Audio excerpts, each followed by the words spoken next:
Hello and good morning, good day, wherever in the world you're catching this, whether you're watching us or joining us live today, or if you see this program as a replay. We have a very, very special theme today of how or could the journey strengthen your relationship with the divine. Well, this is something we'll discuss today. My name is Gabby Burt. I am and I have been International Director for the Journey for 25 plus years. And we created this little program to talk about everyday issues that may be of concern for people who come and join Brandon's work, the Journey Intensive. And today is a very special day. So it is absolutely an honor to welcome a dear friend, a Journey Practitioner, a seasoned executive coach to the program. And he's also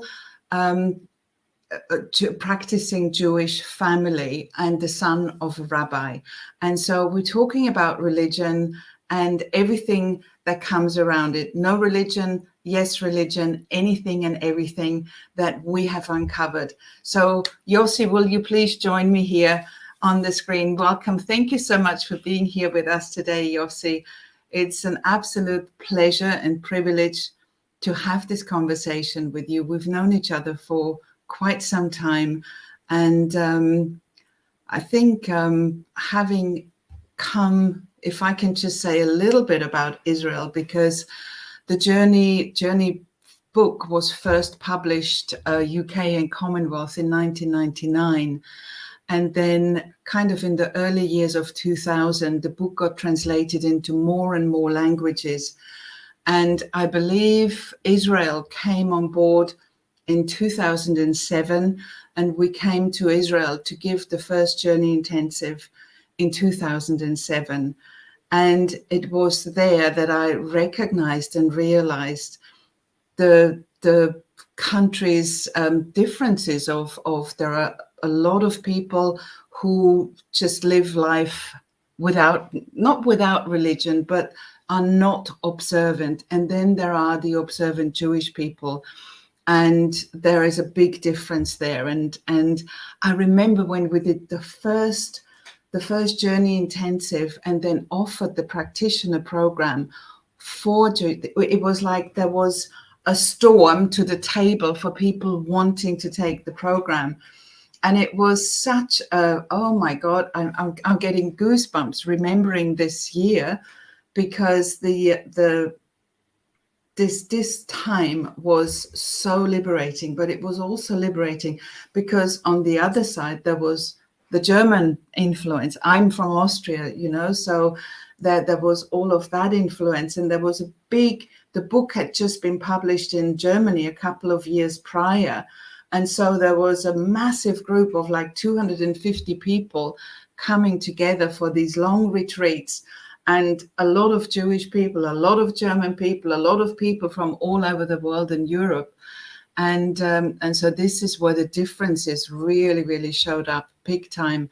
And so I just wanted to hear from you how, because you've been through the whole practitioner program, and every time we had somebody who didn't quite know if this is okay within the Jewish religion or if that is okay. And so you've been so helpful all the time, supporting people and finding answers for us too. So let me hand over to you and just your experience, and then we see where this conversation takes us. Thank you, Yosi. Fantastic, Gabby. First of all, thank you very much for having me on the program. It's really an honor to be here. It's so good to see you, and I love, and the journey is, as my wife and I always talk about, has been transformational for us and our family and our children. And it's really was really interesting because I came to Journey looking for it was a health drive, dealing with various health issues that allopathic Western medicine wasn't really able to solve, dealing with what they would call autoimmune disorders. And that's how I found the Journey.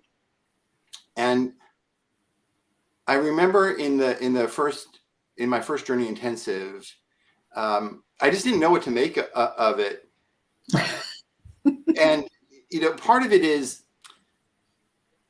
growing up as a religious Jew, and I grew up in a Hasidic family. The prize is knowledge, is understanding, is gaining information, and then trying or constantly working to put it into practice. And the journey was asking something different of me. It was asking me to stop thinking for a second and start to feel, and to really be present with myself and my heart. And I remember, like, not knowing to do it. So luckily I have some really fantastic rabbis in the family. My father, who unfortunately passed a few years ago, and my great uncles. And I sat with them, and after I read the book and spoke to you and to Brandon, and went over, especially after the full year, the full practitioner program, and explained to them the methodologies, the ideologies of journey work. And my great uncle, who unfortunately also passed a few years ago, his name is Abraham Tversky, who is a psychiatrist. He said to me, "This is all completely aligned with Jewish ideals and Jewish thought."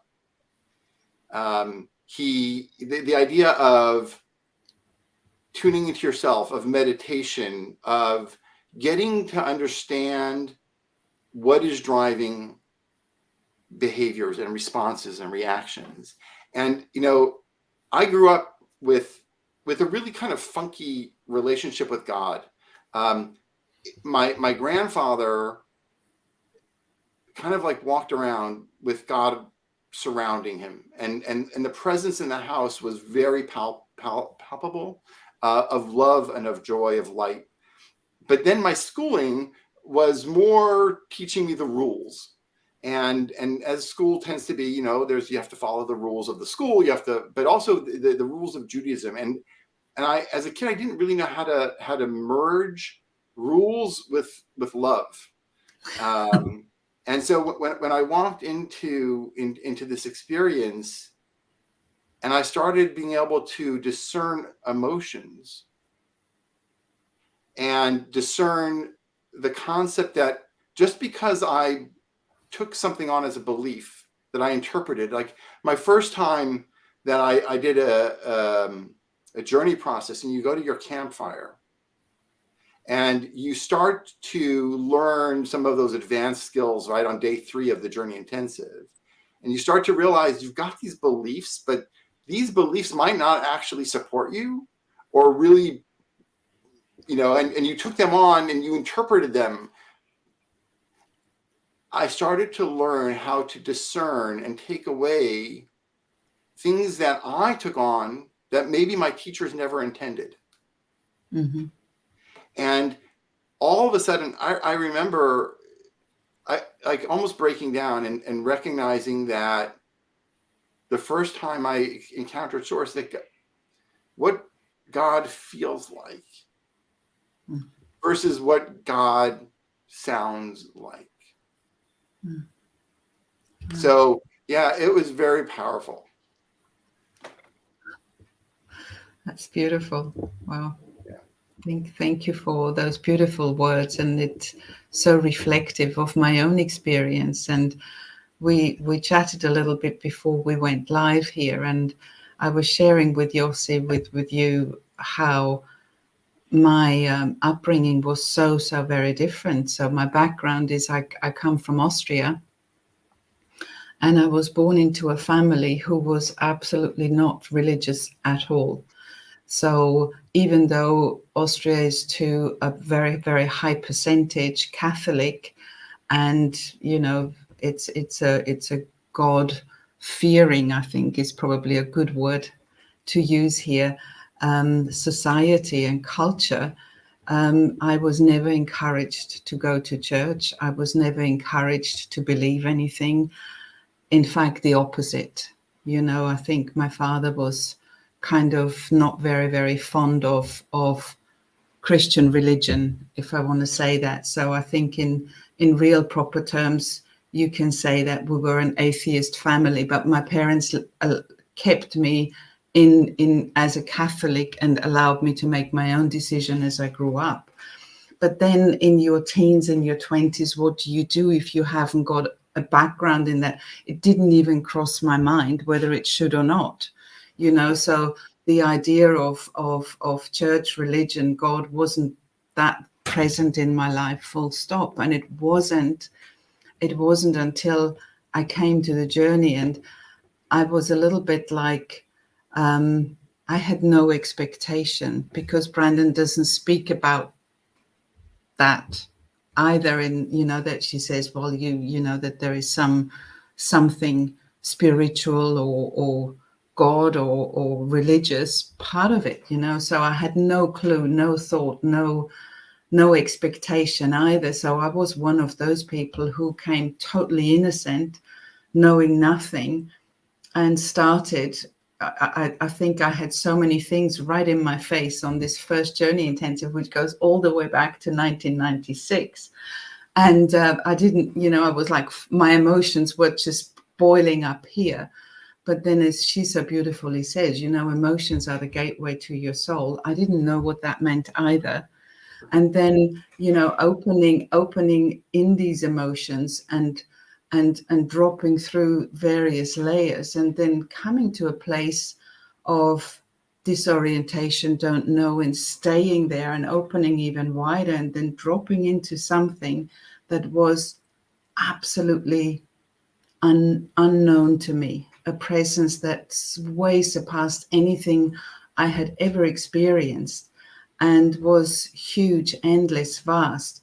And whatever name, you know, then it's like, what name do you give that? Well, it's whatever that feels like at that moment. So it's an essence, it's a stillness, it's a peace, it's something that, and it's not the same twice over, you know. It's somehow is always different.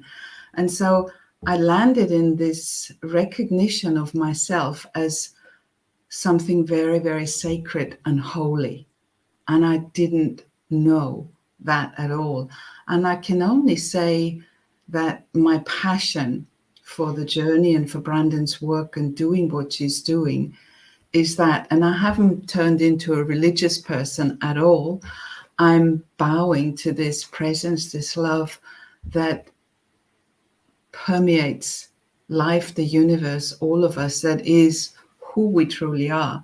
And so I guess this is where the differences fall away, and where we're all meet in this same oneness, in this love, in this presence. And so I think this is why I was looking forward to this conversation, because you and I come from totally the opposite angles. And I also must say that by coming to Israel, or spending quite a bit of time in Israel, for every time we've done events there, which we have done since 2007, I love the devotion. I love the religious people in Israel, because there is such a beautiful innocence and devotion that I never knew, you know. And so I don't want to become religious. I'm just respectful and honoring of everything and everyone, but recognizing that this presence, this love, this truth is who we are, no matter what religion we observe, you know, or grew up with or not grew up with, you know. Right. Exactly. You know, it's an interesting thing. I remember so many times I've spoken to people who were thinking about coming to an intensive and concerned about it. Is Journey a religion? Does Journey have religious overtones? Do you have to prescribe to a certain ideology to practice Journey? And you know, as you talk about the words that you use and feel, it reminds me that different groups use different terms and different words to relate to the divine, to God, to grace, like all the different names. And Jews believe that actually God has 70 names. We don't necessarily, I mean, some people might know all of them. I don't know them, but it's, you know, when when we hear them in English like this, then all of a sudden, like people might think, oh, well, that's religious. That's not my religion. But it's learning to understand that. I guess the way that it really kind of coalesced for me is there's a guy whose books I love. His name is Rabbi David Aaron. He teaches in the Old City in Jerusalem. And in one of his books, I can't remember which one, maybe it's the one that's called God. He says, he has a line in there. He says, I don't believe in God. He says, but that which I believe in, I call God. And it really, for me, was able to center this idea of the divine, light, source, grace, God, as all one thing, based on one's experience and one's perceptions and one's space. And I love the fact, and I've always loved the fact that Brandon, first of all, and you and Kevin are completely open and non-judgmental in any way about anybody's faith ideas. All right. The question is finding everybody's truth.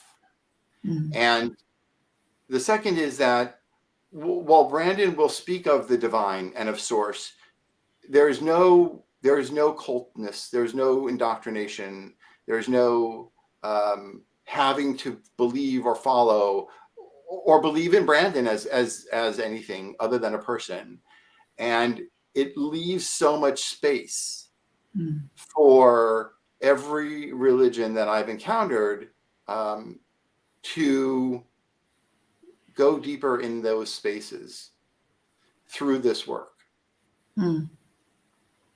That's beautiful. And it's what just comes to mind was one of the events that we did many years ago in South Africa, and it was a huge, massive event and it was actually held in the Kyalami. So Johannesburg has a racing track and a huge conference room which is called Kyalami, and I think we had over 600 people there.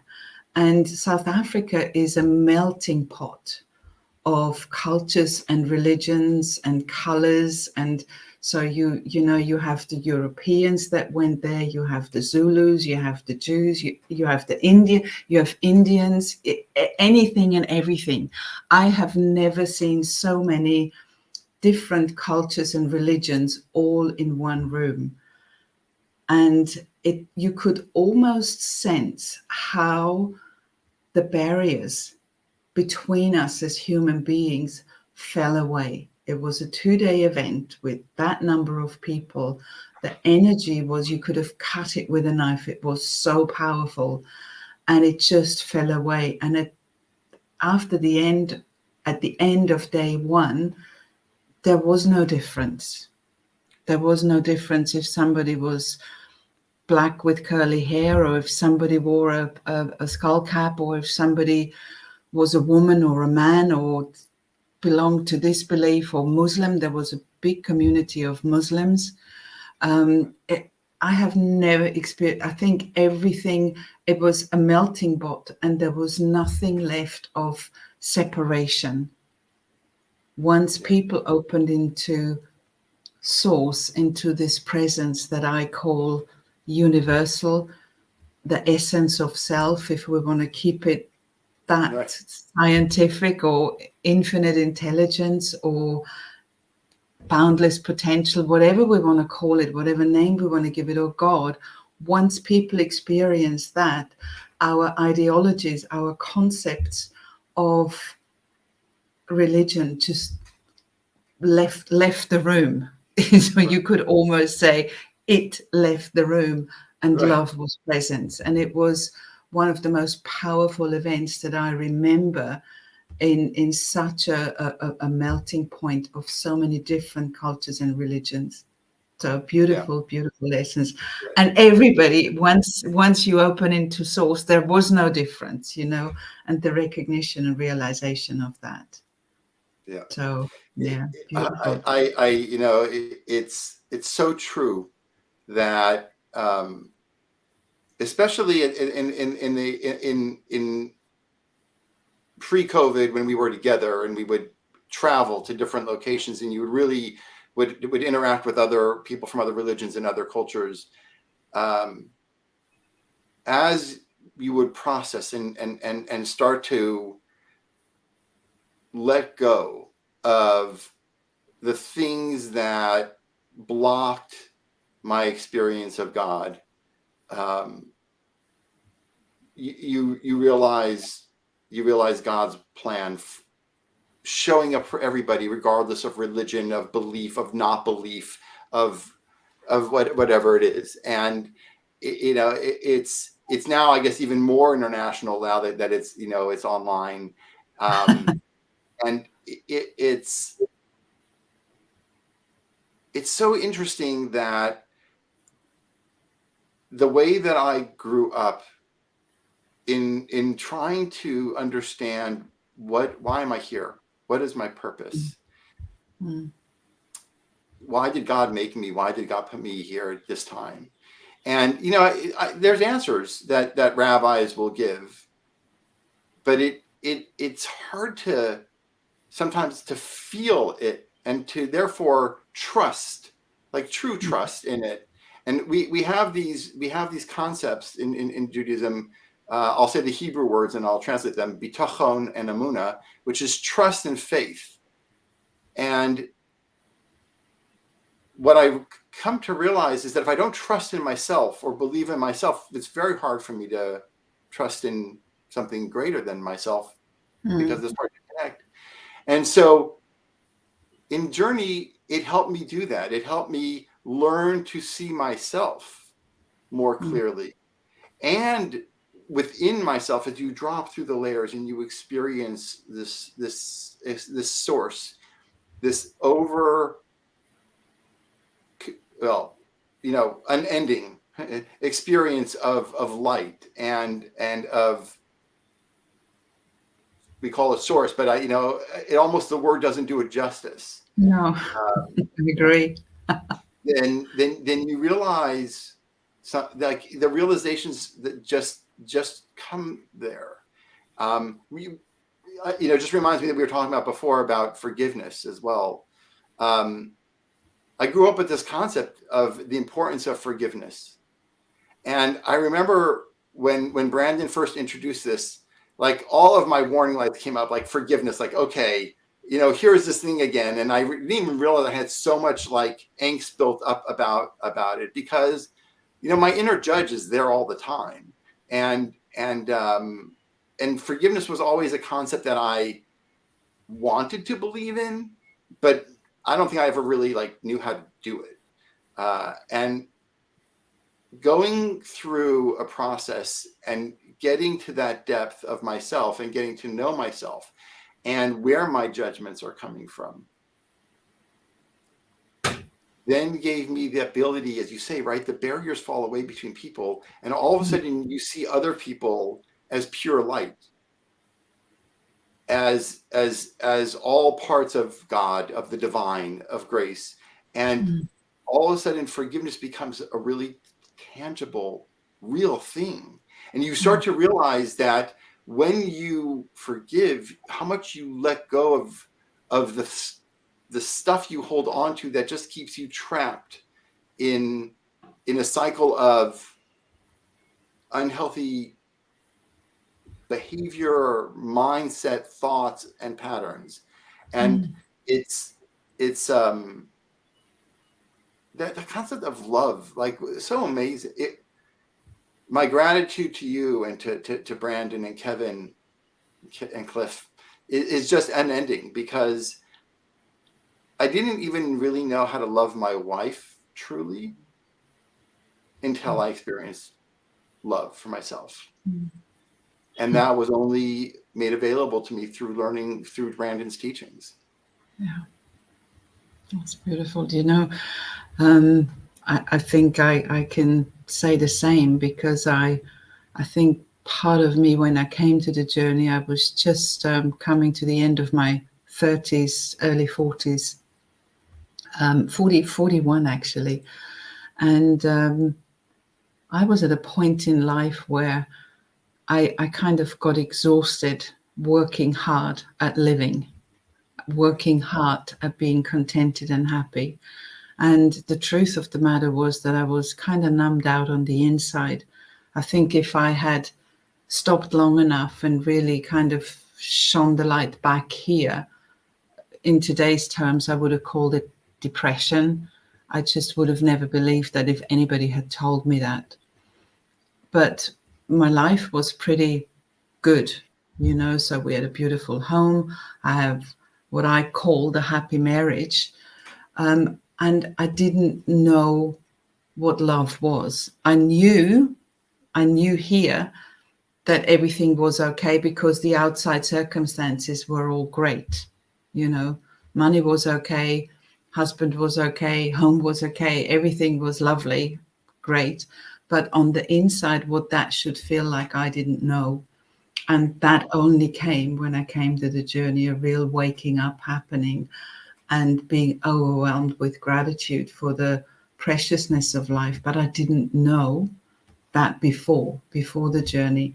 And I do remember conversations with you, Yosi, and with your family, because we've been to your home on various occasions and celebrated Shabbat with you on Friday evening. How since doing journey work, how that has impacted even that side of your family life, you know. So being in love, you're recognizing the love for self and then for the children and partner and family members and friends around is obviously also a huge part. But share a little bit from that side, because you so beautiful share your Shabbat ceremony and so there's two things that come to mind with Shabbat. And I'll talk about my family with pleasure in a second. I remember the first time that I did a Shabbat at a Journey seminar, right? But some of the ones that we did in the Netherlands and Germany were over Shabbat. And the openness of everybody to join in that experience, and how you and Brandon invited us to light our candles with everybody, and to bring and to use, you know, the songs that we often use to bring in the Shabbat, and have everybody join in. And in a sense, you know, when people talk about, does Journey have a religion? I'm like, it's just the teaching of connecting to something greater than ourselves and through ourselves. And it's just always one of the many experiences that I often will close my eyes and relive, of what does it mean to be in peace with myself and with others, regardless of their backgrounds, where they're coming from. Regarding my family, you know, it was really profound, because when you take action and you imbue it with something deeper, intention, feeling, and not, you know, even if they're in a sense that one has achieved a level of depth in their life, there's always deeper to go. And I recognized also through the work of Journey that how many chips on my shoulder I carried around religion, and I was dumping them on my children. And by becoming again more aware of where my teachings came from, how I interpreted them, whether that was authentic or not, and then how I acted out on them. As I got more clarity, I was able to look at my children and see them more clearly as who they are. And I remember, I think it was probably the first time we had you and Brandon over for Friday night. My daughter, who was in high school at the time, a whole bunch of her friends came around, and these were kids in a pretty ultra Orthodox girls' school here in Israel, and they just sat around, and Brandon and they had this conversation for probably about an hour or something, going back and forth about different concepts of self, and I don't think that Judaism has got any sort of hold on the fact that of the challenges of gender, right? Where men are stereotyped in one way and women are stereotyped in other ways. And these girls were so curious. And Brandon, being a woman, for them was able also to bring out such a rich conversation that helped. Like, these girls still talk about that time with Brandon, because it opened their eyes to taking learned concepts and putting them and making them real. And it's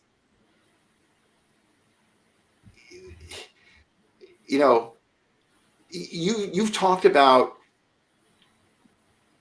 source and not believing in God, and I talk about source as God, and it's the same thing, and it doesn't make a difference, right? And we're friends, and we can sit and we can have a Shabbat dinner together, or we can talk about another person's religion, and it's not invasive, it's not corrosive, because we're not actually trying to convince each other of anything, because we've actually experienced our own experience of this this source. And now that my kids are older, because in the beginning I think that they weren't also sure what to do with Journey, and us being so involved in Journey. but now that they've gotten older, how spiritually minded they are. Oh, wow. Because we've given them that space. Rather than trying to force our version of God on them, they have found their own version of it. Beautiful. Through what created the space that we learned to create through Journey work. How old are the kids now, Yosi? Goodness gracious. My oldest is 27, and she's expecting her first child in the summer. Oh my God. My second is 26, the oldest 27, 26. She's got 2 little girls. Wow. And then my son is 25 and my youngest is 23. And there were in between years where I really wasn't sure where they would go, what they would do with their lives, but they are all a Yiddish word, which you might know from German, Mensch. Right? Right. They are really good people. And I can't imagine or feel more blessed by them.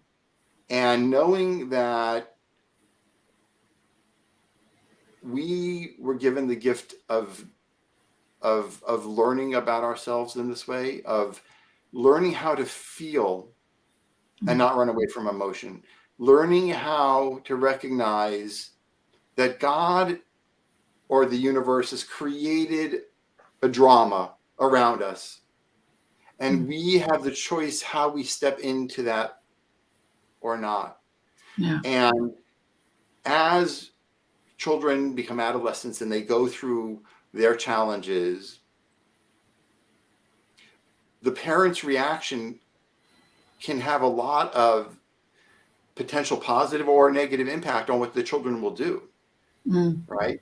And learning how to own my own feelings and being present with myself, that gave me a choice, like a real choice, on how to respond and react to my children and to others, and has allowed a life of harmony that I don't think, like, when I often interact with my larger family and I experience a not small amount of judgment. First of all, I'm like, okay, everyone's doing the best they can with the tools that they have at the time, which is a great Journey teaching. And the second is, I get to choose whether I engage or not. And I only got that choice by learning how to feel, how to really feel and experience emotion and open deeper and open deeper and open deeper. And I'm saying these words, and I don't know if people who are watching understand these concepts, but if you come to the intensive, you will understand this. Like, it will be so real. You know, it is transformational if people allow it to be. Yeah. And I really hope that everybody who's listening will come to an intensive, Yeah. and will open into themselves through this work. You said something really, really important here about your children, or that they're good people, you know, a mensch, or what a mensch is, or a good person. And I honestly believe that if everyone in our world had access to the essence and truth of who we really are, so much wouldn't happen. It just couldn't happen, because so much of our human behaviors are born out of fear, are born out of, primarily fear, you know. And so if there is the realization of an essential peace that passeth understanding, that the kingdom of God dwells within, whether you believe it or not, but to experience this vast presence. I love what you said about this rabbi who, it's not, I don't believe in God, but how did it go? What I experience is what I experience, I call God, and I have so many times opened into source, and and the name that I gave it was God, you know. And so with that recognition, with that realization, how do you betray someone? How do you hurt someone? It hurts too much to be able to do that. So there is a goodness that comes with that, you know. And how do we respond in the everyday life? I had a lovely conversation with a friend the other day, and he said, well, ego is needed, because how am I supposed to succeed in business unless? And I said, well, you know, I said, if your actions are born out of fear, I don't think they're necessary. You know, what if they came from a much deeper place, a place of love, a place of greatness, a place of intelligence, infinite intelligence? Then what, you know? And so it's a beautiful recognition and realization. And you mentioned the Journey Intensive. That's the entry-level seminar where we learn a process to actually open into this infinite intelligence, this love, this presence of truth, this presence of self, this essence of who we are. And being able to do this work online has never made it so easy. So we've actually really, really reduced our pricing to make this work available to a lot more people, and slashed it by 70%. So it's 147 euros in euro terms. And the other thing I wanted to say, it usually goes over 2 days with a third bonus day. And the bonus day is advanced skills. So you can take that as your third day, or you can kind of learn it at home and then do some more processing with that. But because we're also talking about Jewish religion and observant Jewish people, I also wanted to be known here that we have a whole cycle of events available that happen midweek. So, for example, in May, I'll be doing a Journey Intensive on Tuesday, Wednesday, Thursday, and we offer it so that the main teaching is in English, with Brandon teaching the main teaching modules. I'll be there, and it will be translated into Hebrew.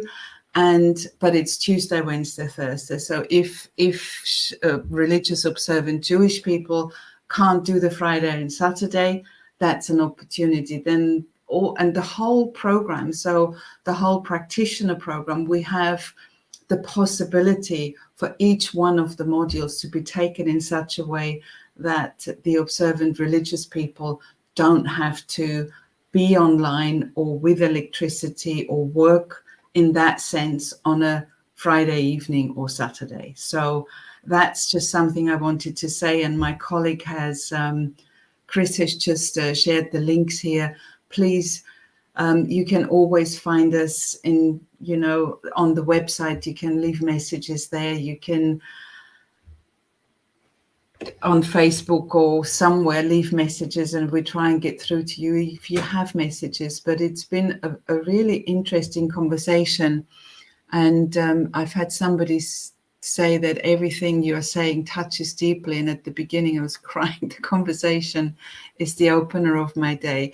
I've been sitting here, Yosi, having this conversation with you. My hair is standing on end. I'm reminded of the beauty of not only the times we've had together, but the privilege to be able to speak about this, to share about this on a public forum, to talk about God, to talk about the divine, to talk about the falling away of our barriers. It's been too much of a taboo subject for too long, and it's time. Sometimes you just call it coming home, or I call it coming home to myself. I was so far out there, I was so distant from myself, and the journey, in simple words, has brought me home. And forgiveness was a huge element of the journey of my maturing, of my growing, also powerful. I grew up in a family where hatred was kind of, it felt like it was in the bricks, because we had two warring families out of the Second World War, two warring families living in the same building, both families with children, and we weren't supposed to go there, and they weren't supposed to go with us. We'll tell that to a 7-year-old child. Right. It's not possible. But then if one doesn't like the other, or resents or hates the other person, there's a consciousness in the house. And I grew up in that, and so it was an unveiling and unveiling and realizing how much of that resentment was inside of me. And forgiveness was a huge, beautiful salve for the balm for the heart, Yeah, I think as you're talking, I think about the state of the world today, the chaos, the fear, the hate.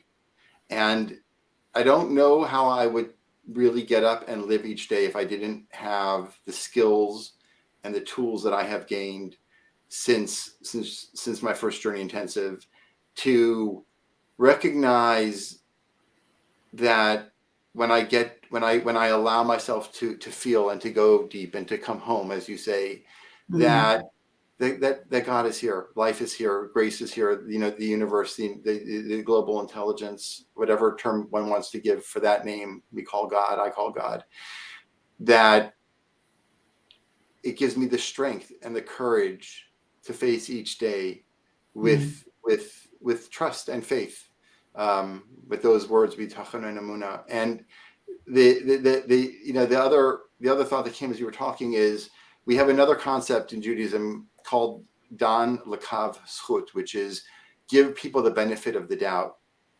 And it means not to judge. You don't really know what's going on in their life. You don't know what you're seeing a slice of their experience, and you make a judgment. And we're taught not to do that.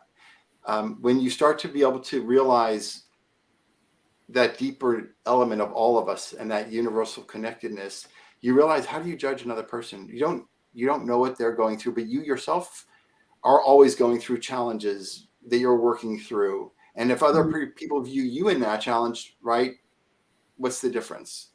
Yeah. So so grateful to be here and to have this conversation with you.